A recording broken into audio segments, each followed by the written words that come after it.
and welcome to my channel. Welcome to Easy Career Growth.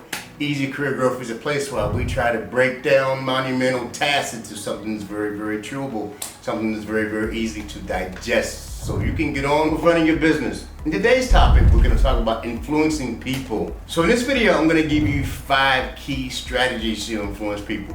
5 key strategies. Are you ready? Let's jump right into it. You know, with any organization, there's always some change. How do you make that change happen as quick as possible? You need to be able to influence your team, influence your employees to get on board with whatever idea, whatever new process, whatever thing you have as quick as possible.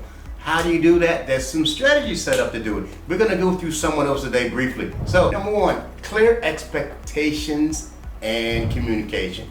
You got to have clear communications and set up the expectations on top.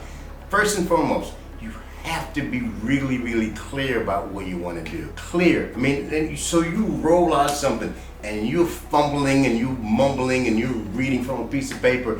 You show no passion. You show no connection to what you're trying to roll out. You have to be engaged. So, you know, people are not only looking at what you say, but they're looking at your body language. They're saying, hey, is this person really on board with it? Did somebody tell this guy or this lady they got to do that, but they're really not engaged? I mean, they're just flat, they're monotone. Yeah, tomorrow we have to roll out such and such and such. You know, nobody wants to hear that. You got to be a little bit passionate about what you want to do. You got to be a little energetic. So when you tie in some passion, and you also tie in clear communication, and you also set the expectation of what you want to do, it goes a long way to influence your team to get engaged. Say, I'm with this guy, let's go together. Number 2, you gotta lead by example. So if you say we're gonna take this hill, you better be out front taking the hill. So if you want to put this new software in place, you need to at least live by example and at least open it up and go through some of the things that you're asking your team to go through. Now, if you're the CEO of the corporation, I don't expect you to be out running the software. You got other jobs to do. It's not your job. But if you're the lead manager and rolling this out to the rest of the team, you need to get in there. You need to understand it. You need to do the beta testing. You need to feel it because you're asking them to do it. Now, you don't have to be an expert on it, but you at least have to know what they're talking about when they say I have a problem with module 3. You got to know what module 3 is. You have to be inside module 3. You got to understand it a little bit because they're thinking, I don't know. No use talking to my manager. He doesn't know anything about it. I need to go talk to somebody else. You don't have to be an expert, but you have to lead by example. You got to support it. You got to get engaged. When someone has a problem, you got to jump right into it to make sure it's resolved quickly and efficiently as possible. Using a business coach can be a game changer. Coach can help you define your goals, pick your strategy, and also stay aligned and stay focused throughout your journey. I've been doing this for over 24 years, and I can help guide you through some of the many obstacles that you might face inside and outside of the working environment. So if you're committed to your career growth, I'd love to invite you to a no obligation, no pressure, free, complimentary session with me. Hit this link below that takes you to my website where you can set up your session. And let's get back into the video. Thank you. Number 3, you have to allow your team some room to grow. Let me say that again. You have to allow your team some time to grow. So you're going to roll out something new.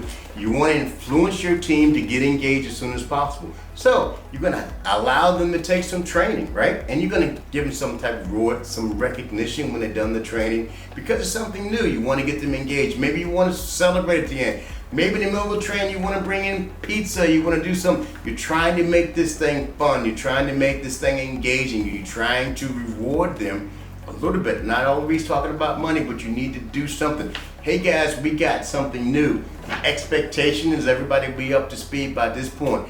I don't want to put you in a room for 8 hours and go through module training. I want to break this thing up a little bit. We're going to have a little bit of fun along the way. Influence them, get engaged, make it fun, do something different. Do not make it so mundane that nobody just, they're falling asleep and, they'll get through it.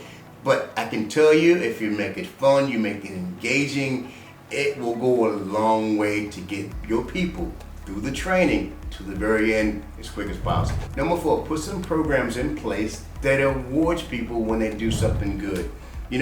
Have the employee of the month, or when they do something that's outside of the norm, recognize them in front of their peers. Someone takes on a special project and they do a fantastic job, let everybody know. It doesn't necessarily have to be money again, but do something, whether it's flowers or let them go out to dinner. When you send an employee out to dinner and you allow them to take their spouse or their significant others, that brings them into the team. And then they think, hey, all that hard work you do, sometimes those extra hours is fantastic. We can go out, have a fantastic dinner together. It lets everyone know that the company cares, the company understands, and the company sees what you're doing. That's the key thing.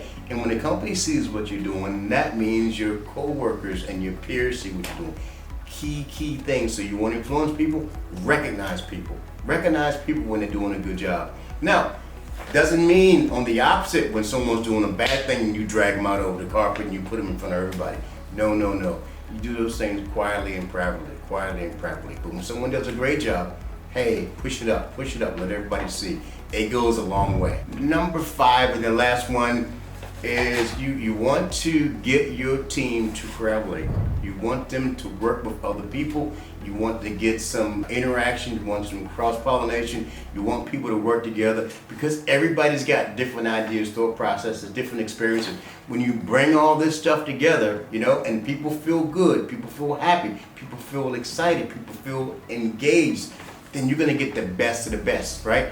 That's when you get the whole team moving in one direction, right? Because they all understand the expectation, they all understand what you're trying to do. If you can engage more and more people and get them working together and not fearful of one another, whether it's a team where I need to beat you and you need to beat them. No, we're a team, we're pushing the same way. We're not trying to compete. I know it's a lot of people that compete on the jobs because they want the next promotion and want the next level up, but a lot of politics, blah, blah, blah. That's always gonna happen. But you as a manager, you as a supervisor, you wanna build a team. You wanna build a team that's working in that one direction. You wanna build a team that understands the objectives, understands the expectation, and is willing to tell you, hey, it's not working. We need to do A, B, and C. We need to adjust this. We need to change that. We're still going to get to that objective. We're still not changing the core values. We're still not changing the expectation. But we think we can do it a little bit faster and smarter if we change a couple things. You as a manager have to be open enough, understanding enough, and caring enough. Don't get too personal with it to allow changes, flexibility. You have to do that. Hey, if you like this video, and you like what I've just gone through, hit that like button, hit that subscribe button. It goes a long way for the channel. Really appreciate it. I'm a little passionate because I know people are the key movement in any business. You have to have good people. You have to have motivated people. You have to have people that you trust. And just as importantly, they have to trust their manager. Anyway, thank you. Appreciate it. Talk to you in the next one. Bye-bye.